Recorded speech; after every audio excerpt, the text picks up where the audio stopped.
Hello everyone, welcome to GEEKERMAG. In today's video, we will be discussing about Windows Update issue that users are facing after installing Windows 11 May cumulative update for version 23H2 on virtual machines made with parallel desktop on Mac. But before we move forward, if you find this video useful in any way, please consider subscribing to the channel as this encourages us to create more similar videos. According to various reports from users, after installing Windows 11 Update KB5037853, when device boots up, it goes through following screens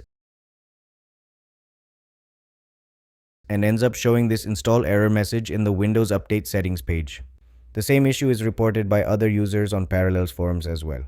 If you landed on this video, then it's possible that you're also facing the same issue. The good thing is you're not alone, and it's an issue from Microsoft end. Microsoft and Parallels both have acknowledged this issue and working together to resolve the issue.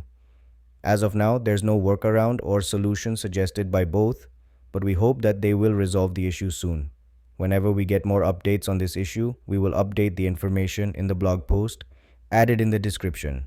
In the meantime, if you're aware of any solution to temporarily fix this issue, then feel free to share in the comments. So that's all about this video. If you find this video useful, don't forget to like this video and subscribe to the channel to get notifications about more similar videos.